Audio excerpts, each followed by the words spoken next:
యెహోవా నా గొప్ప కాపరి.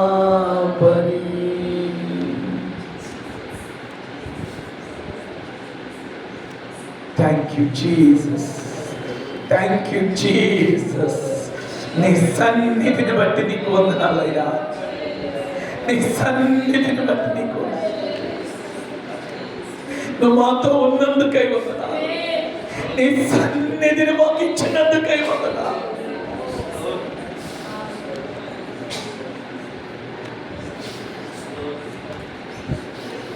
యెహోవా నా మంచి కాపరి, యెహోవా నా గొప్ప కాపరి.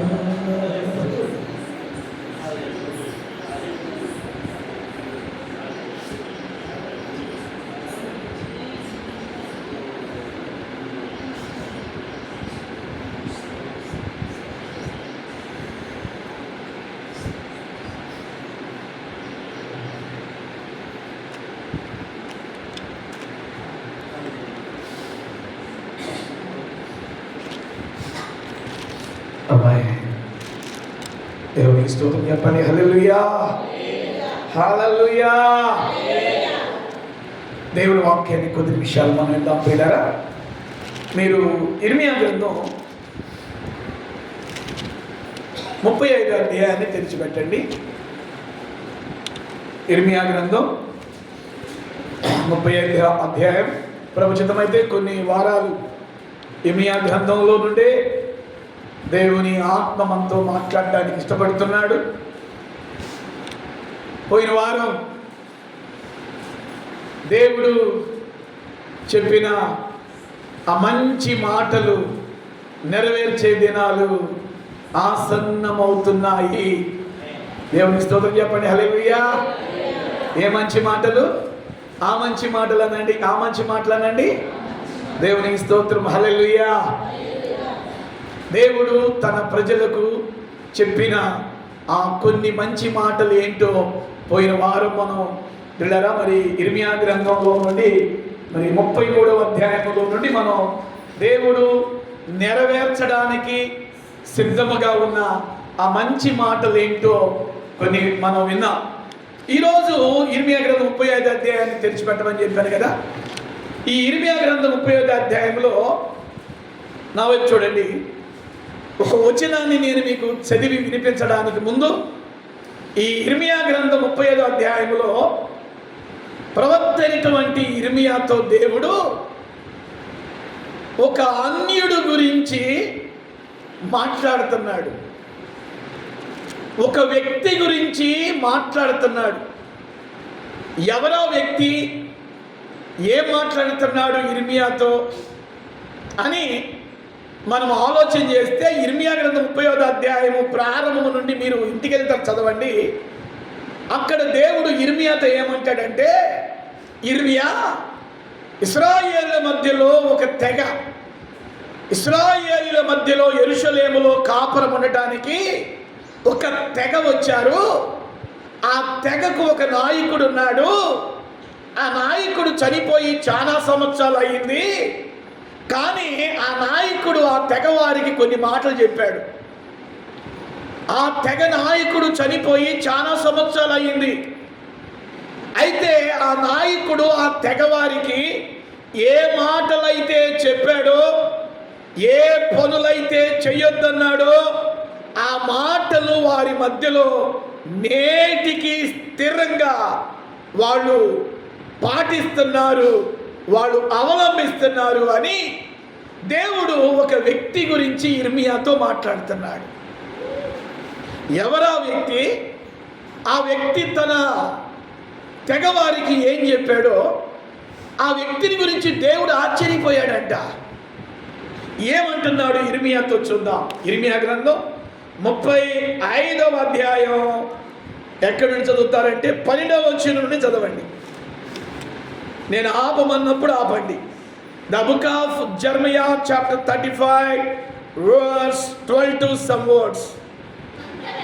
అంతటా యెహోవా వాక్కు ఇర్మియాకు ప్రత్యక్షమై ఇలాగ సెలవిచ్చాను, ఇశ్రాయేలీల దేవుడకు యెహోవా సెలవిచ్చినదేమనగా, నీవు వెళ్ళి యూదా వారికిని యెరూషలేము నివాసులకును ఈ మాట ప్రకటింపుము, యెహోవా వాక్కు ఇదే, మీరు శిక్షకు లోబడి నా మాటలను ఆలకింపరా. ఇదే యెహోవా వాక్కు. చాలా జాగ్రత్తగా మీరేనండి. ఇక్కడి నుంచి ప్రారంభిస్తాడు దేవుడు ఇర్మియాతో ఒక వ్యక్తి గురించి.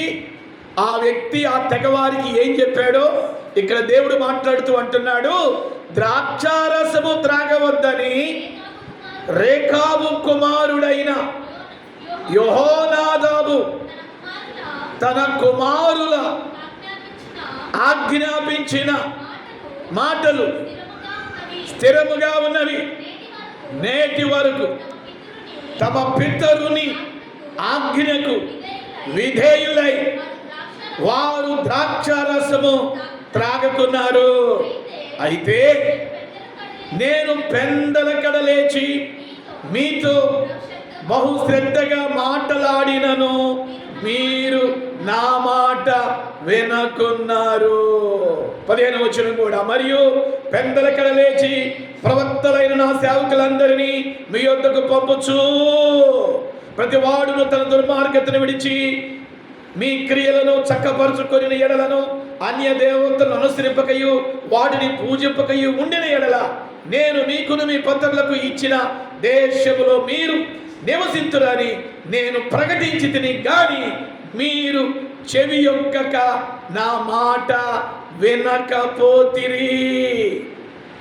రేకాబు కుమారుడైన యెహోనాదాబు కుమారులు తమ తండ్రి తమకిచ్చిన ఆజ్ఞలను నెరవేర్చిరి గాని ఈ ప్రజలు నా మాట వినకయున్నారు. 16వ వచనం స్పష్టంగా చదువుకుందామా? రేకాబు కుమారుడైన యెహోనాదాబు కుమారులు తమ తండ్రి తమకిచ్చిన ఆజ్ఞను నెరవేర్చిరి గాని ఈ ప్రజలు నా మాట వినకయున్నారు. ఈ ప్రజలు నా మాట వినకయున్నారు. ఈ ప్రజలు నా మాట వినకయున్నారు. మీరు ఈ ఇర్మియా గ్రంథం నా వైపు చూడండి, తల నా వైపు చూపించండి, మీ దృష్టి అంతా నా వైపు చూడండి.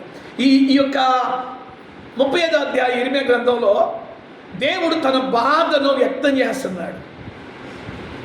మీ పిల్లలు కనుక మీ మాట వినకపోతే, అరే అనవసరంగా దీనికి అన్నాను, అనవసరంగా వీడికి అన్నాను అని తల్లిదండ్రులంగా అప్పుడప్పుడు మనం పిల్లలని అని ఉంటాం. ఎందుకంటాం శనగారు? ఎందుకంటాం మన పిల్లలు అసలు వీడికి కనకపోతే బాగుండేదే. అప్పుడప్పుడు భార్యలతో అంటూ ఉంటారు భర్తలు, చీచి అనవసరంగా ఇంటికి అన్నాం. తల్లి కూడా నీతి బిడ్డలని అనవసరంగా ఇంటికి అన్నాను, అనవసరంగా దీనికి అన్నాను అంటే ఎందుకు తల్లి ఆ మాట అంది? కన్న తల్లి కన్న తండ్రి ఎందుకు బిడ్డలను అన్నారు ఆ మాట అనాల్సి వచ్చింది అంటే, బిడ్డలు తండ్రికి తల్లికి ఎక్కడో బాధ కలిగించారు, తల్లికి తండ్రికి ఎక్కడో దుఃఖాన్ని కలిగించారు. తల్లికి తండ్రికి వారు చెప్పిన మాట విననందున, వారు చెప్పినటువంటి పని చేయనందున, నా వైపు చూస్తున్నారా, వింటున్నారా? నా వైపు గమనిస్తూ మీరు వాక్యం వినాలి. పిల్లరా, తల్లిదండ్రుల మాట వినకపోతే తల్లిదండ్రులు ఖచ్చితంగా బాధపడతారు. అరే అనవసరంగా ఇంటికి అన్నానే, అనవసరంగా దీనికి అన్నానే అని ఎవరినంటారు? మాట వినని పిల్లల గురించి తల్లిదండ్రులు వాపోతూ ఉంటారు. అదే మాట వినిన, అదే మాటకు లోబడిన పిల్లల్ని చూసి ఏ తల్లి అయినా తండ్రి అయినా, అది నా కొడుకంటే, అది నా కూతురంటే అని మాట విన్నప్పుడు పిల్లల్ని మెచ్చుకుంటాం, మాట విన్నప్పుడు పిల్లల్ని చూసి సంతోషిస్తాం. అదే పిల్లలు మాట వినకపోతే తలబొట్టుకుంటాం.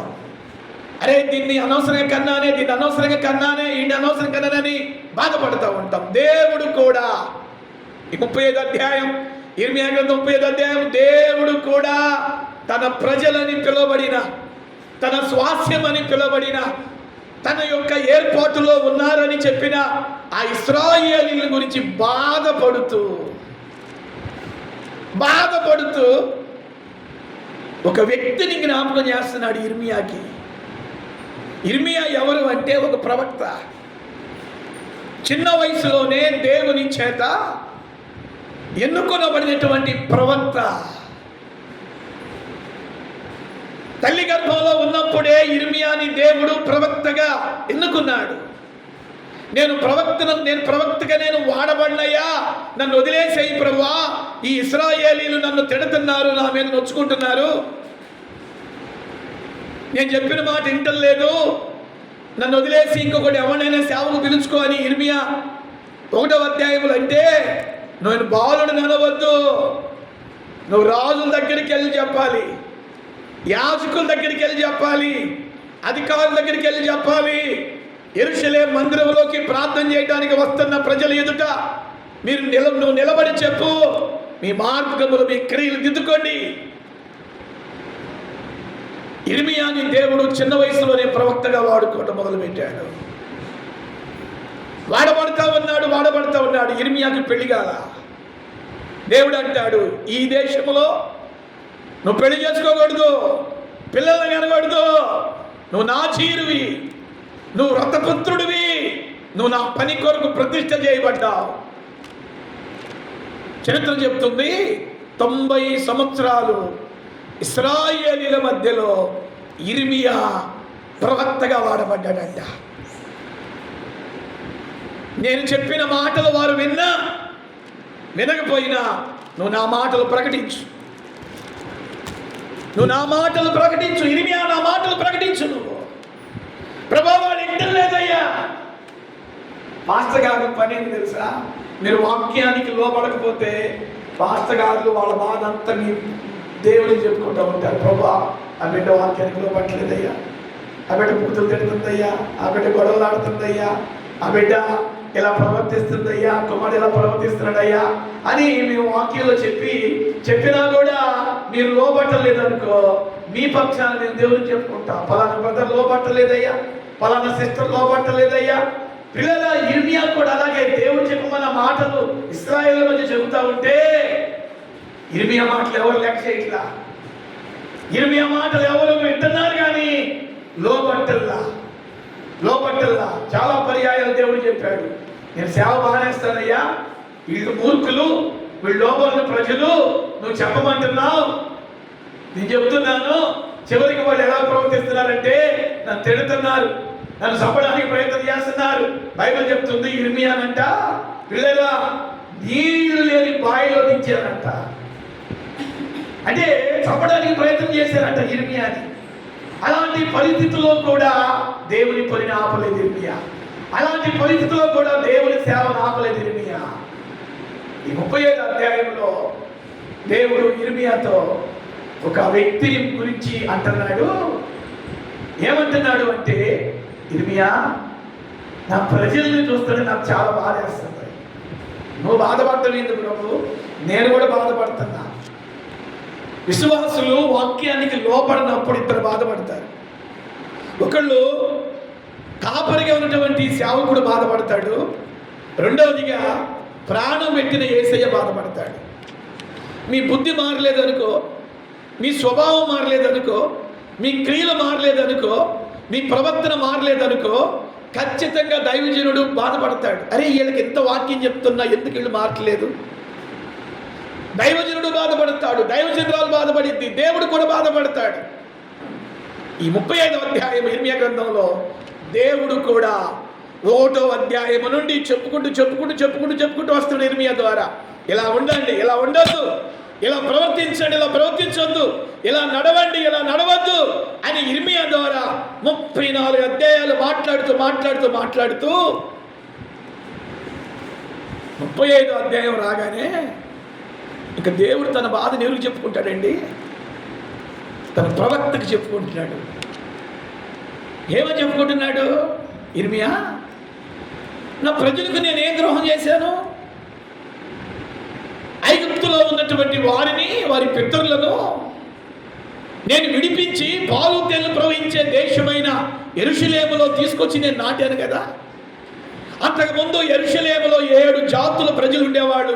వాళ్ళను వెళ్ళబట్టి వాళ్ళ పొరములను, వాళ్ళ ఇళ్లను, వాళ్ళ పొలాలని వాళ్ళ సకల సౌకర్యాలను నా ప్రజలకు నేను ఇచ్చాను కదా.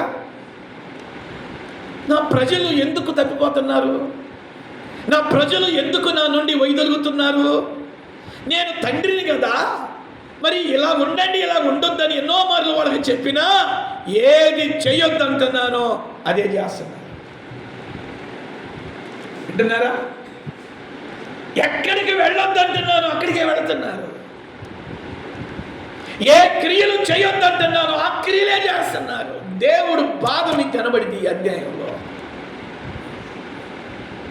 గుండె కోత అంటారే, ఏ కోత చెప్పండి? గుండె కోత. ఒక తల్లి తండ్రి తమ బిడ్డల మాట విన్నప్పుడు గుండె కోత అంటారే, దేవుడు కూడా గుండె కోతను అనుభవిస్తున్నాడు. ఇక్కడ 35 అధ్యాయంలో తన బాధ అంతా కూడా ఇర్మియాకి చెప్పుకుంటున్నాడు. నేనేం తప్పు చేశాను? వీళ్ళకి అడిగింది అడిగట్టు ఇస్తున్నాను కదా, శత్రువుల నుంచి విడిపించాను కదా, పితరులకు వాగ్దానం చేసిన దేశాన్ని ఇచ్చాను కదా, వాళ్ళకి ఇళ్ళు ఇచ్చాను, పొలాలు ఇచ్చాను, పండ్ల తోటలను ఇచ్చాను, వాళ్ళకి కుటుంబాలను ఇచ్చాను, పిల్లల్ని ఇచ్చాను, వాళ్ళకి శత్రువులు రాకుండా వాళ్ళ మీదకి నేను కాపుదలను ఇస్తున్నాను కదా. ఎందుకు నా ప్రజలు తప్పిపోతున్నారు? ఎందుకు నా ప్రజలు నన్ను దుఃఖపెట్టే పనులు చేస్తున్నారు? ఎందుకు నా ప్రజలు నాకు కాని పనులు చేసి నాకు విరోధాన్ని కలిగిస్తున్నారు? ఇర్మియా తన బాధని, తన గుండె కోతను ప్రవక్త ఇర్మియాకి చెప్పుకుంటూ ఈ 35 అధ్యాయం ఇర్మియా గ్రంథంలో ఒక అన్యుడు ఇశ్రాయేలీల మధ్యలో పరవాసిగా నివసించడానికి వచ్చాడు. ఆ తెగకి మూలపిత్రుడు పేరు కూడా రాయబడి ఉంది, రేకాబు. ఒకసారి ఆ పేరు చెప్పండి. రేకాబు అనండి. యాకోబు కాదండి, రేకాబు. ఆయన బ్రతికున్నప్పుడు తన కొడుకు ఒక మాట చెప్పాడంట. ఆ కొడుకు తన గోత్రికులకు ఒక మాట చెప్పాడంట. ఏమిటి? రేకాబు అనేటటువంటి వ్యక్తి తన కొడుకుకి, తన యొక్క గోత్రపు వారికి, తన తెగవారికి ఏమని చెప్పాడు అంటే కొన్ని పనులు చెప్పారు. ఇవి మీరు చెయ్యొద్దు అన్నాడంట. ఓ రేకాబు కుటుంబీకులారా, ఓ రేకాబీల తెగవారా, ఇంటికి పెద్దగా చెప్తున్నా, మీరు జీవిత కాలంలో కొన్ని పనులు మీరు చేయకూడదు. మీరు 35 అధ్యాయం చదివితే ఏం పని చేయొద్దు అన్నాడు అంటే ఆ రేకాబు, మీరు ఇళ్ళు కట్టుకోవద్దు అని చెప్పాడు. అదేంటండి? ఇల్లు కట్టుకోకుండా ఎట్లా కుటుంబం గడిచింది? ఇల్లు కట్టుకోకుండా కుటుంబం ఎలాగండి? అద్దిల్లైనా, అద్దింట్లో ఉండేవాళ్ళైనా ఒక దినాన్ని ఏమనుకుంటారు? ఎప్పటికైనా ఒక సొంత ఇల్లు ఉంటే బాగుండేది.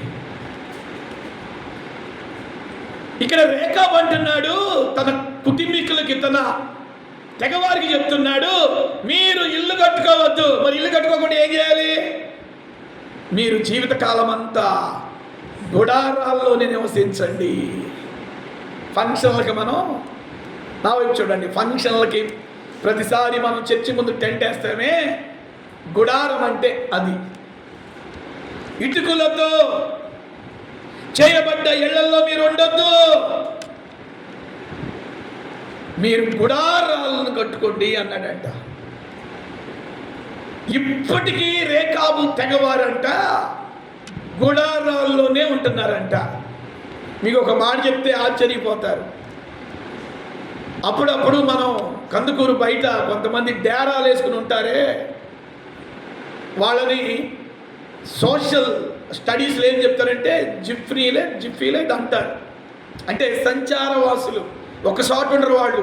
ఈరోజు కందుకూరులో ఉంటే జిఫ్రీలా ఏదంటారు, మొత్తానికి వాళ్ళని సంచారవాసులు. ఈరోజు కందుకూరులో ఉంటే రేపు ఒంగోలులో ఉంటారు, రేపు ఒంగోలులో ఉంటే ఎల్లుండి నెల్లూరులో ఉంటారు, ఎల్లుండి నెల్లూరులో ఉంటే పై వచ్చే వారంలో చెన్నైలో ఉంటారు. ఒక చోట నిలకడగా ఉండరు, తిరుగుతూ ఉంటారు వాళ్ళు. అంటే యాత్రికులు అన్నమాట వాళ్ళు. ఒక చోట వాళ్ళకి స్థిరమైనటువంటి నివాసం ఉండదు. ఎందుకు? రేకాబు అనేటటువంటి వారి మూలపితరుడు ఇల్లు ఎందుకు కట్టుకోవద్దు అని చెప్పాడు అంటే, ఎంత పెద్ద ఇల్లు కట్టుకున్నా ఎన్ని బిల్డింగులు మీరు కట్టుకున్నా, ఎన్ని డబుల్ స్టేర్లు మీరు కట్టుకున్నా, ఒక దినాన ఆ డబుల్ స్టేర్ కానీ త్రిబుల్ స్టేర్ కానీ అది ఎన్ని లక్షలు పెట్టి కట్టబడిందైనా ఈ భూమి మీద ఒక దినాన దాన్ని విడిచి వెళ్ళాలి. నేను 10 లక్షలు పెట్టి ఇల్లు కట్టాను, చచ్చిపోయేటప్పుడు నా వెంట రా అంటే అది వచ్చిందా? రాదు. ఆ రేఖాబీల మూల పురుషుడు చెప్తున్నాడు, మీరు భూమి మీద గుడారాల్లోనే ఉండండి. ఎందుకు గుడారాల్లో ఉండమన్నాడు అంటే దీని ఆత్మీయ అర్థం చెప్తాను వినండి. ఈ భూమి మీద ఏది శాశ్వతము కాదు. మొన్న పోయిన వారంలో నేను సోమ మంగళవారాలు గిద్దలూరు బైబిల్ కాలేజీ, బుధవారమున కంచికచర్లలో నన్ను బాగా ఇష్టపడేటటువంటి ఒక దైవజనులు ఉన్నారు. దేవుడు వాళ్ళని బహుగా ఆశీర్వదించాడండి. ఏ కార్యక్రమం అయినా నేను లేకుండా జరిపించడం, మీటింగ్స్ అయినా, ఇంట్లో శుభకార్యమైనా, అది ఏదైనా బాగా మనల్ని ఇన్వాల్వ్ చేస్తారన్నమాట. అక్కడ పాస్టర్ గారు దేవుడు ఆయన్ని ఆశీర్వదించి ఆ కంచికచర్ల పట్టణంలోనే ఒక 2వ ఇల్లు ఇచ్చాడు. మొదటి ఇల్లు డబుల్ స్టేర్, అది ఆ దినాల్లోనే ఒక 34 లక్షలు అయిందంట. మొన్న దేవుడు పాస్టర్ గారి కుటుంబాన్ని ఆశీర్వదించి 90 లక్షలు పెట్టి, దేవుడికి స్తోత్రం చెప్పండి, హల్లెలూయా. ఎన్ని లక్షలండి?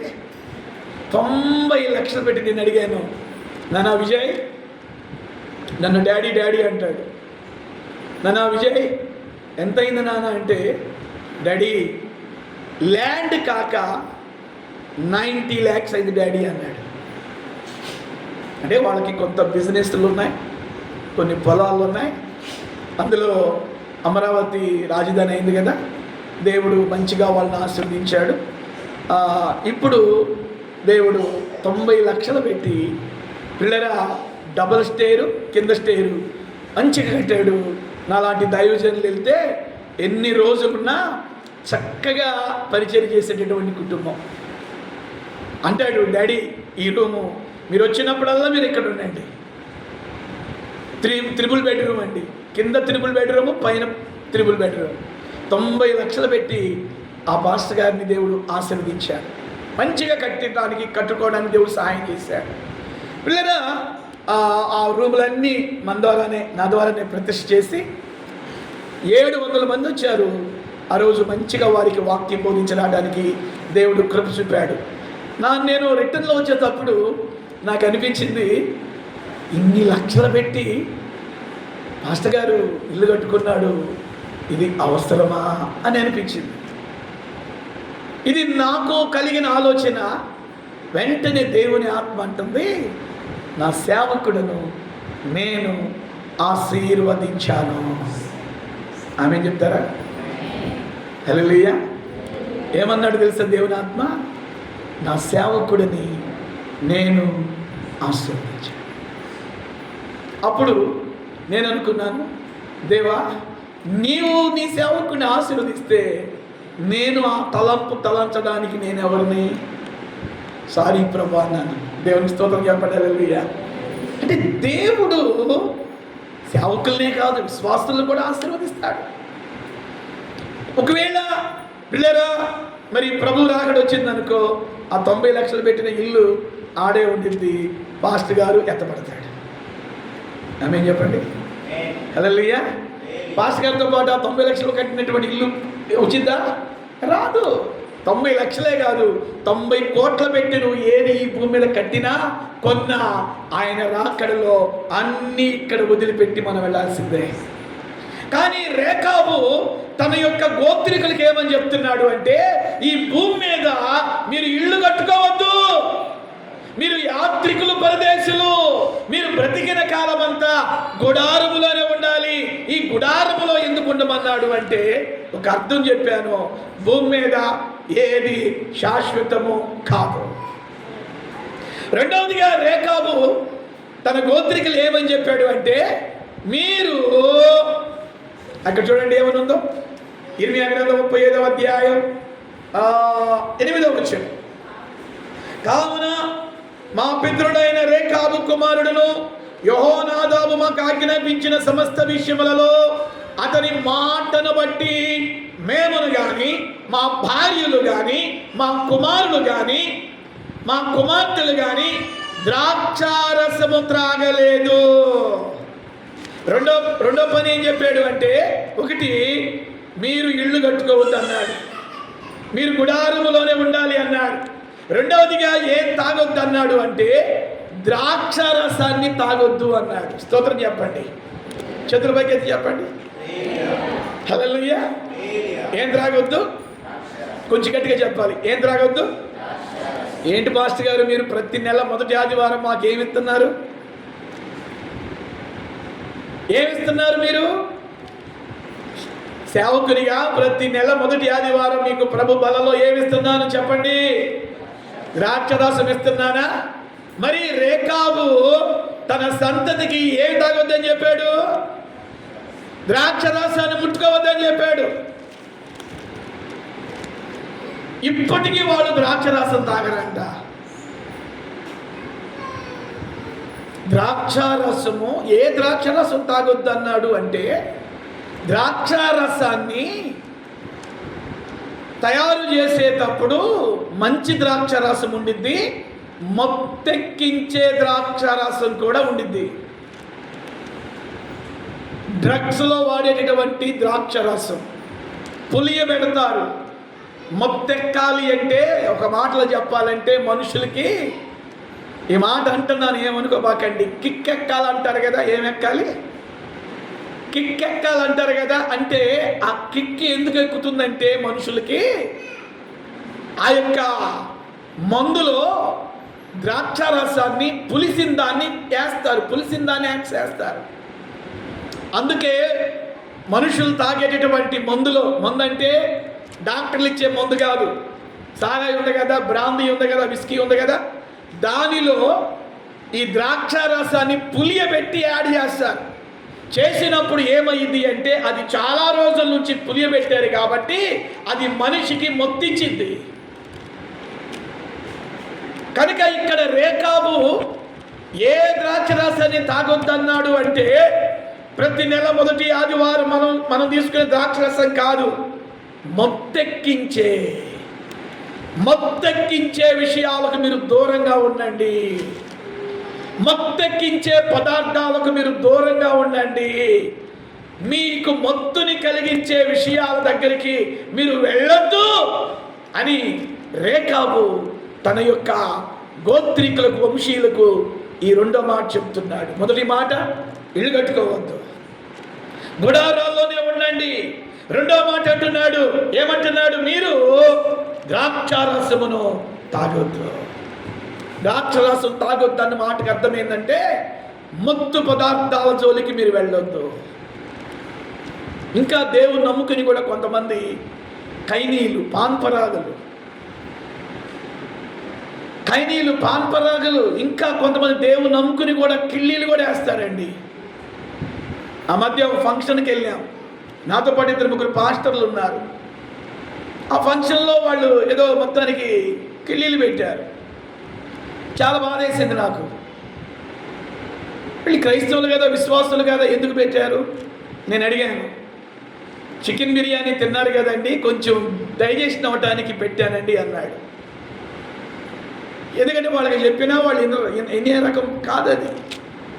సరే నేను కారు ఎక్కుతూ ఉంటే ఆ పాస్టర్ గారు కూడా, నాతో పాటు వచ్చిన పాస్టర్ గారు కూడా వస్తా 2 కిళ్ళీలు జేబులు వేసుకొచ్చి నా వెనక సీట్లో పరా నవ్వులుతూ ఉన్నాడు. నేను అద్దంలో కంటే వెనక్కి తిరిగి ఏంటి పాస్టర్ గారు అంటే ఏంటి నవ్వులుతున్నారండి అంటే కిళ్ళీ అండి అన్నాడు. నీ పెదవులను ఎరుపు చేసుకోకూడదు. ద్వితీయోపదేశ కాండంలో దేవుడు చెప్తాడు, నీ నాలుకను ఎర్ర చేసుకోకూడదు. అర్థమవుతుందా?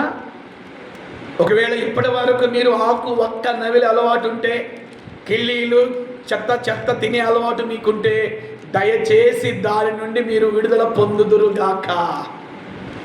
ఆమెనంటల్లా, ఆమెనంటల్లా అన్నదాకా అనిపిస్తా.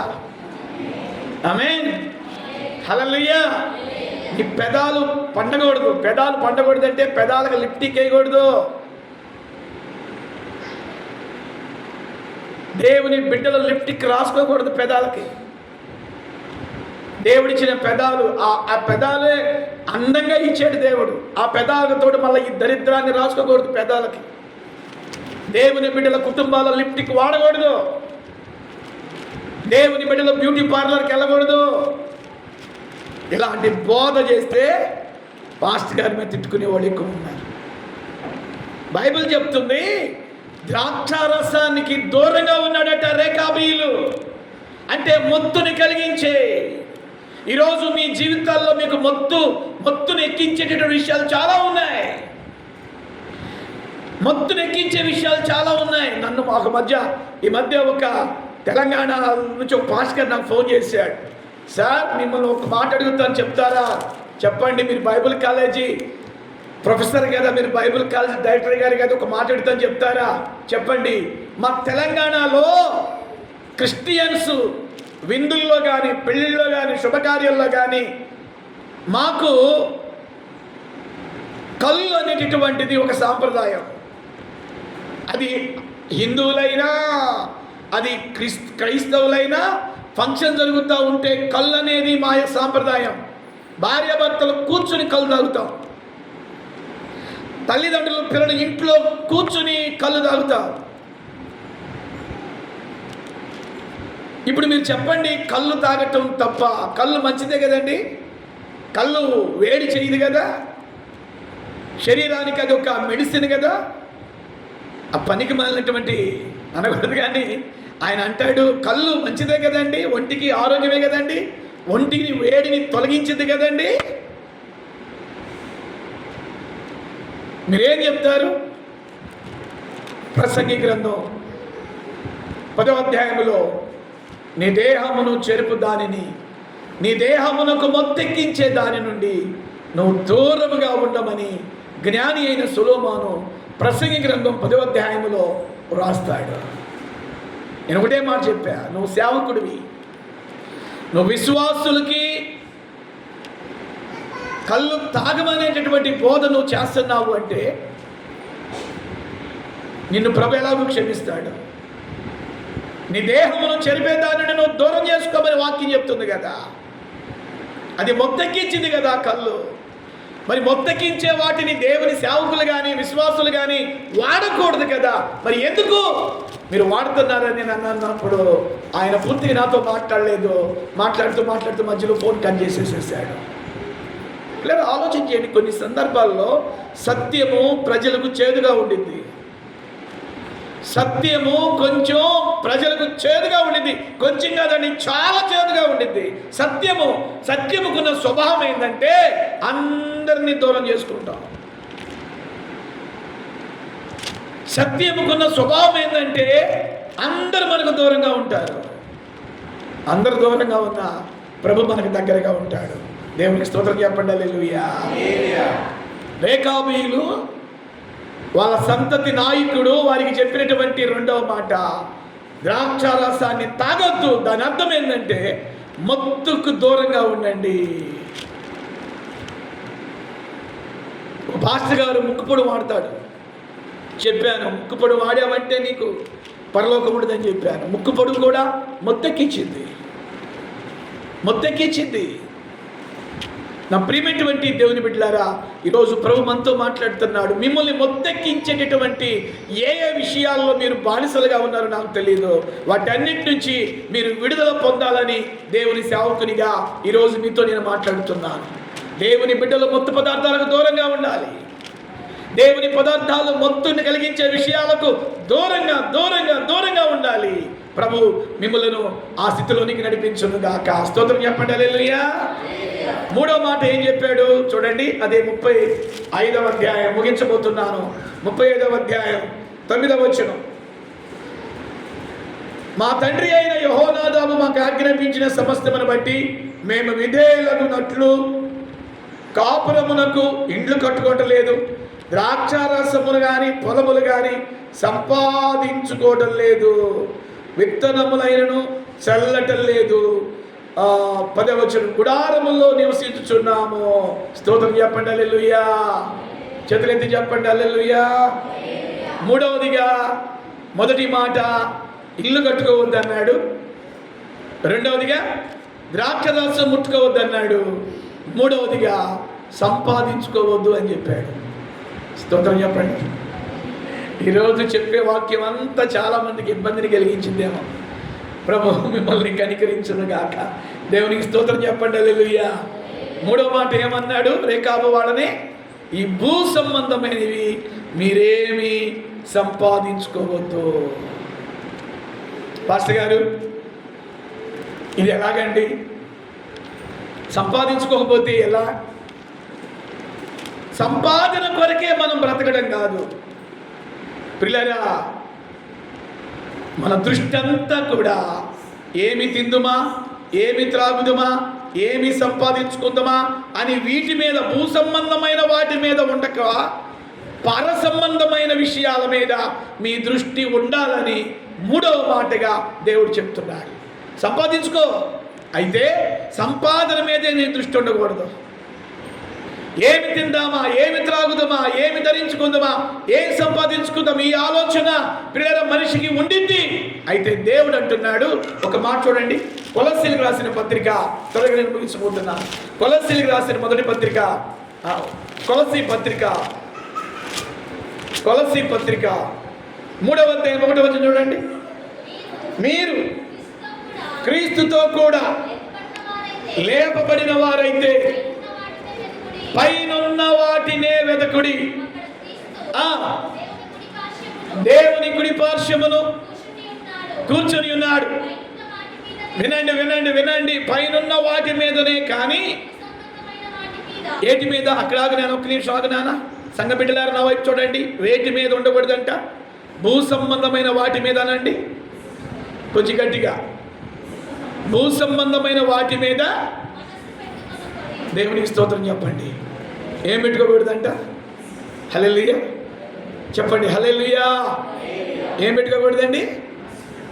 పౌలు చెప్పినట్టుగా భూ సంబంధమైన వాటి మీద మనసు పెట్టుకోవద్దు అన్నాడు. అంటే మీ ఉద్యోగాలు చేసుకోవడంలో తప్పు లేదు, వ్యాపారాలు చేసుకోవడంలో తప్పు లేదు, మీ పనుల్లో మీరు ఉండటంలో తప్పేమీ లేదు.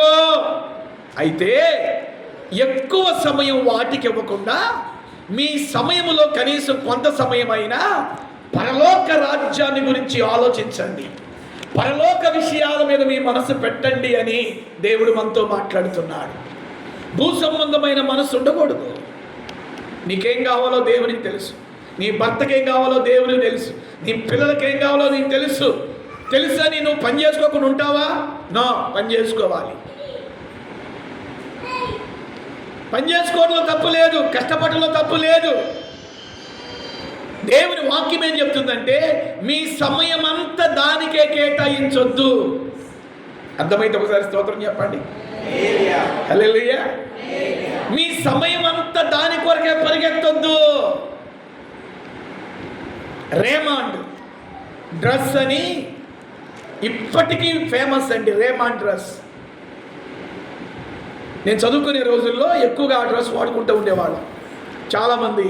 ఒక 30 years బ్యాక్ రేమాండ్ టీషర్ట్స్ అని, రేమాండ్ షర్ట్స్ అని అందరికీ తెలుసు. అది మీలో చాలామంది ఆ బ్రాండ్ వాడిన బ్రదర్స్ ఉండవచ్చు. ఈ లైవ్లో కూడా ఒకవేళ మీరు కూడా అలాంటి ఆ రేమాండ్ డ్రెస్ వాడిన అనుభవం మీకు ఉండవచ్చు. అయితే దాన్ని స్టార్ట్ చేసినటువంటి వ్యక్తి పరిస్థితి ఏమైందో తెలుసా? ఆయనకి ప్రపంచ దేశాల్లో ఎక్కడెక్కడ ఎన్ని ఆస్తులు ఉన్నాయో ఆయనకి తెలియదంట. ఏ దేశాల్లో ఏ బ్యాంకుల్లో ఎన్ని కోట్ల రూపాయల ఆస్తి ఉందో ఆయనకి తెలియదంట. 2 కొడుకులండి, ఒక కూతురు, అందరికీ సమానంగా ఇచ్చేసేసాడు. బ్రతికుండగానే జాగ్రత్తగా వినండి, సంపాదించాడు. ఎక్కడెక్కడ ఆస్తులు ఉన్నాయో కూడా తనకు గుర్తులేదంట, అంతగా సంపాదించాడంట. ఆ రేమాండ్ డ్రస్ అధినేత. 6 నెలల క్రితం ఏం జరిగిందో తెలుసా? బ్రతికుండగానే ఇంటి నుంచి రోడ్డు మీదకి నెట్టేశారు. బ్రతికుండగానే ఇంటి నుండి 3 కొడుకులు, కోడళ్ళు, 2 కొడుకులు, కోడళ్ళు, కూతురు, అల్లుడు అందరూ కూడా అతన్ని సంపాదించిన ఆస్తుల్ని లాగుకుని ఇతన్ని నిర్దాక్షిణంగా కట్టుకున్న బట్టలతో రోడ్డు మీద నెట్టేశారండి. మీరు యూట్యూబ్లో రేమాండ్స్ ఫౌండర్ అని కొట్టండి, అతని ఫోటో కనబడింది. అతనికి పట్టిన గతి ఏంటో మనకు కనబడింది. ఒక జర్నలిస్టు ఆయన ఇంటర్వ్యూ చేసి, మీరు రేమాండ్ షోరూమ్ అధినేత కదా అంటే ఏడుస్తూ చెప్పాడు, ఒకప్పుడు, ఇప్పుడు కాదు.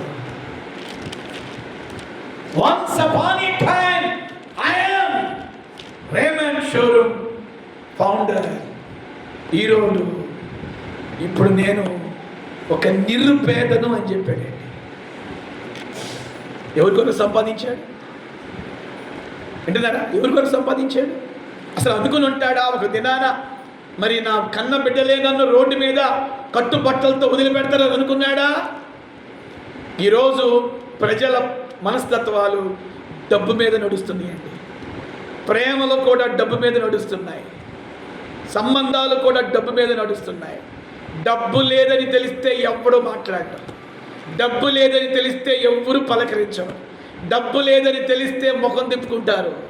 అదే డబ్బు ఉందని తెలిస్తే తెలియని వాళ్ళైనా చుట్టరికాన్ని కలుపుకుంటారు. అది నేటి పోకడ. ప్రస్తుతము ట్రెండ్ ఏందయ్యా అంటే డబ్బు ద్వారానే రిలేషన్స్, డబ్బు ద్వారానే సంబంధాలు, డబ్బు ద్వారానే పలకరింపులు, డబ్బు ద్వారానే పిల్లరా కొనసాగుతున్నాయి జీవితాలు. సంపాదించిన సంపాదన తీసేసుకుని తండ్రిని కట్టుబట్టల మీద వదిలేసేసారండి. నెలకరిక్కొని చచ్చిపోయాడు ఆయన. ఆ గుండె కోతకు తట్టుకోలేక, నా బిడ్డలు ఇలా చేస్తారని అనుకోలేదు ఆయన. పగలనక, రేయనక, ఎండనక, వాననక కష్టపడ్డాడు. దేశాల్లో తన యొక్క బిజినెస్ని విస్తరింపజేసుకున్నాడు.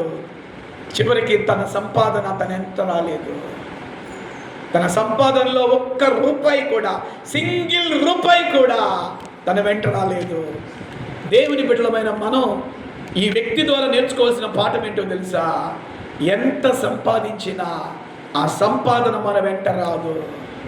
ఒకవేళ మన బిడ్డలకి చేద్దాం, బిడ్డల కొరకు సంపాదించట్లో తప్పు లేదు. నా బాధ ఏంటంటే ప్రభు యొక్క వాక్యం కూడా ఏం చెప్తుంది అంటే, మీ సమయం అంతా సంపాదన కొరకు మీరు వెచ్చించొద్దు. భూ సంబంధమైన వాటి మీద మీ మనసు పెట్టుకోవద్దు. వాళ్ళు అలాగున్నారు, వీళ్ళు ఇలాగున్నారు, వాళ్ళు ఆ డ్రెస్ వేసుకున్నారు, వీళ్ళు ఈ వస్తువు కొనుక్కున్నారు, వీళ్ళు అది తింటున్నారు, ఇది తింటున్నారు. నో, నువ్వు ఆయన బిడ్డవి, నువ్వు ఆయన కుమార్తెవు, నువ్వు ఆయన కుమారుడివి. నీ కొరకు ప్రాణం పెట్టే దేవుడు, నీ కొరకు రక్తం కాచిన దేవుడు. నీకు ఏం కావాలో ఆయనకి బాగా తెలుసు.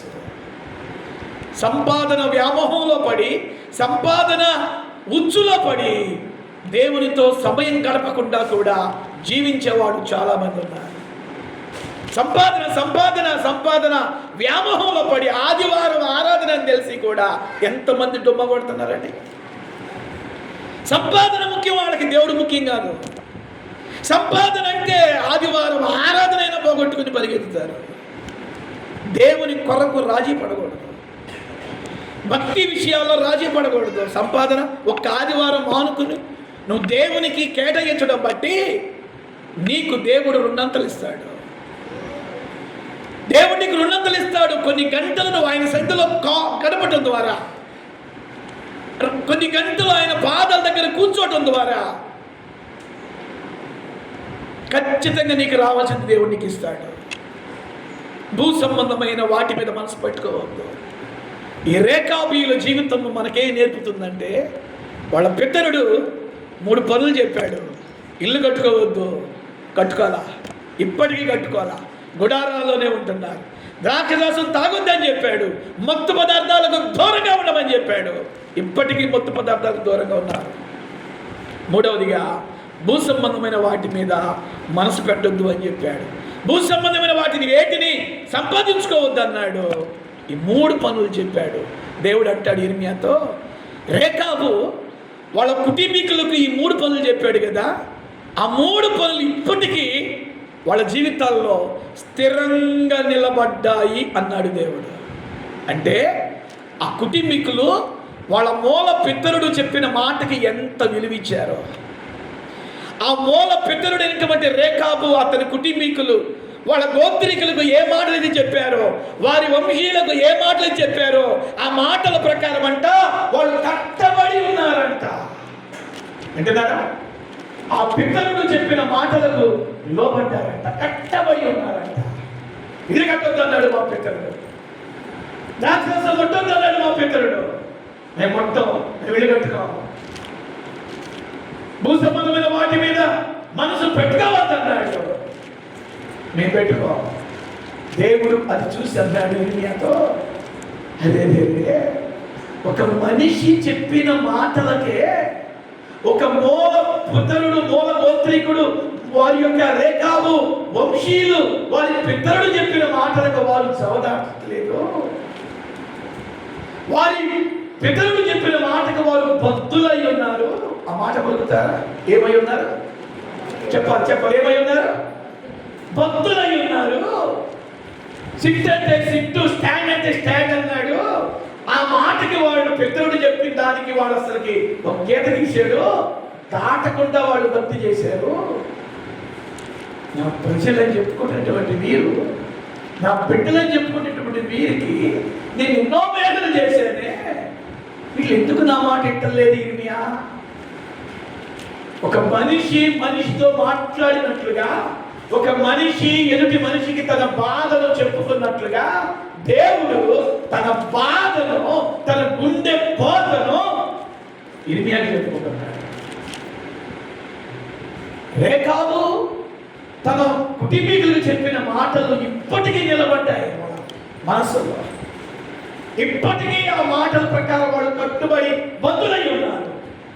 ఆకాశాన్ని కలిగించిన నేను, భూమిని కలిగించిన నేను, 430 సంవత్సరాల ఐగుప్తులో ఉన్న ప్రజల్ని పాలు తేలిన దేశానికి, ప్రవహించే దేశానికి తీసుకొస్తే పక్కన మేఘస్తంభంగా ఉన్నానే, రాత్రి అగ్ని స్తంభంగా ఉన్నానే, ఆకలి అవుతుంది అంటే దేవదూతలు తినే ఆహారమైన మన్నాను పంపేనే, మాకు ఈ మన్నా బోరు పడుతుంది అంటే 3 పిట్టలను పంపించి వాళ్ళకి మాంసాన్ని ఇచ్చానే, నీళ్లు కావాలంటే పంటను కొడితే పంటలోంచి నీళ్ళు వచ్చింది,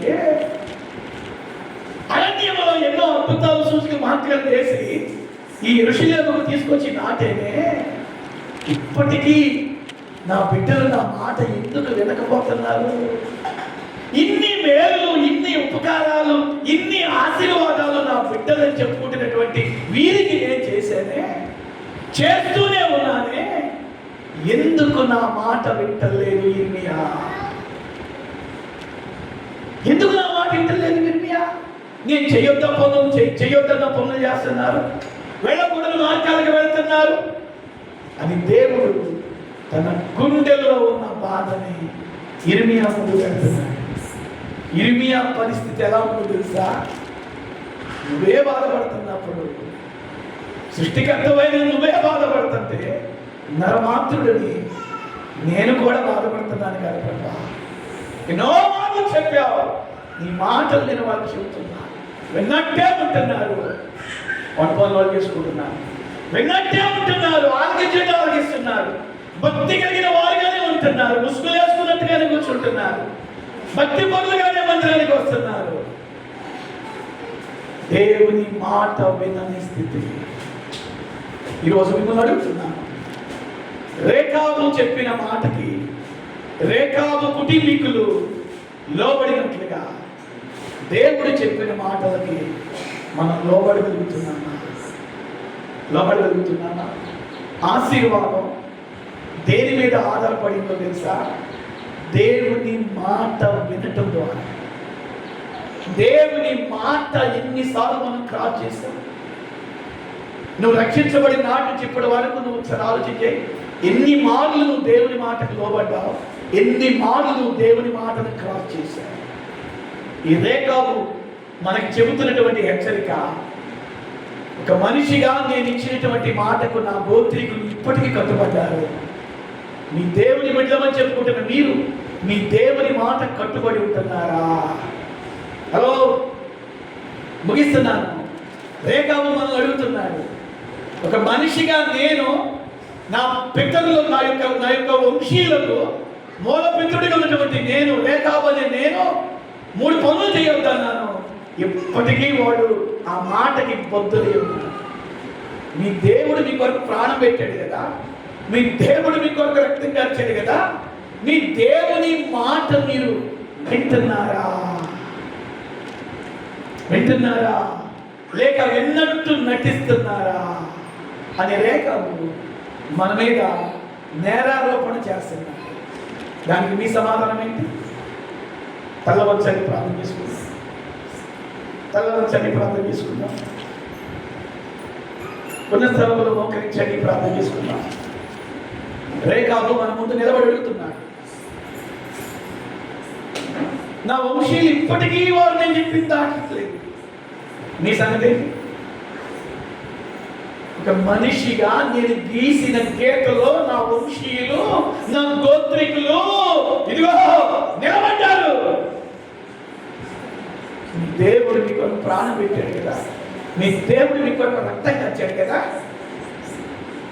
మిమ్మల్ని ఆయన నా కుమారులు కుమార్తెలని అంటున్నాడు కదా. మీరు ఎన్ని మార్లు ఆయన మాట మీరేరు అని నేను అంటల్లా మిమ్మల్ని. రేఖాబు మీ ఎదుట నిలబడి మిమ్మల్ని అంటున్నాడు. రేఖాబు మన ఎదుట నిలబడి అంటున్నాడు ఈ ఆరాధనలో. ఎన్ని మార్లు ఆయన మాట క్రాస్ చేశావు, ఎన్ని మార్లు ఆయన మాట విని నీ ఇష్టం వచ్చినట్టు జీవించావు. ఎన్ని మార్లు ఆయన మాట విని ఆయన మాట